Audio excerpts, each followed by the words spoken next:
ചില സംഗീ പ്രൊഫൈലുകൾ, ക്രിസംഗി പ്രൊഫൈലുകൾ കാസ പോലെയുള്ള അതിതീവ്ര സാഹോദര്യത്തോടെയും സമാധാനത്തോടെയും ജീവിച്ചുകൊണ്ടിരിക്കുന്ന ഒരു ജനതയുടെ മുമ്പിൽ മറച്ചുവെച്ച പ്രോപ്പഗണ്ടയുമായി കടന്നു വരുന്ന കാസ പോലെയുള്ള അതിതീവ്ര സംഘടനകൾ പ്രവർത്തിക്കുന്നുണ്ട്.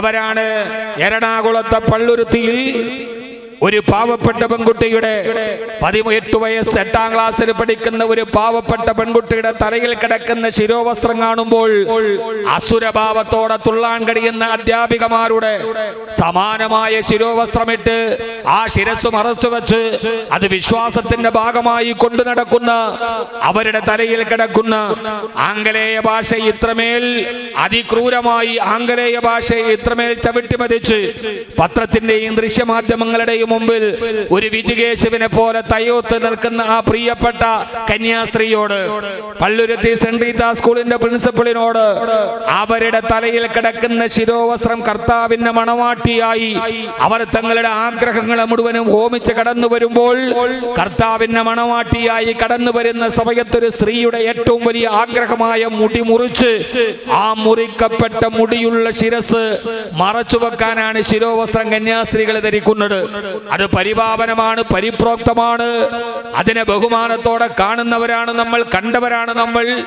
ഞാനൊക്കെ ഒരു കോൺവെന്റ് സ്കൂളിൽ, എൻ്റെ LP സ്കൂളും UP സ്കൂളും ഹൈസ്കൂളും കോൺവെന്റ് സ്കൂളാണ്.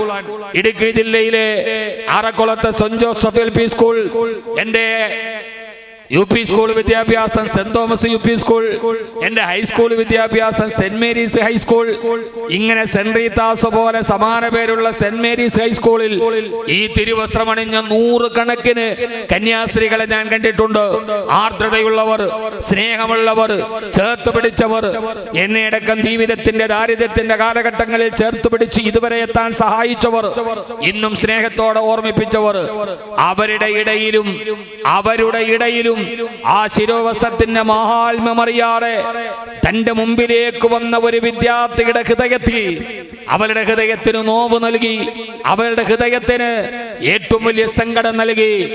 ഏതൊക്കെയോ അതിതീവ്ര ചിന്താഗതികളുടെ ചട്ടുകങ്ങളായി മാറപ്പെടുന്ന ഒരു കാലത്ത്, എന്റെ പ്രിയപ്പെട്ട സഹോദരങ്ങളെ, ആ കാലത്ത് നാം വളരെ ശ്രദ്ധയോടുകൂടി ഈ വിഷയം പറയേണ്ടതുണ്ട്.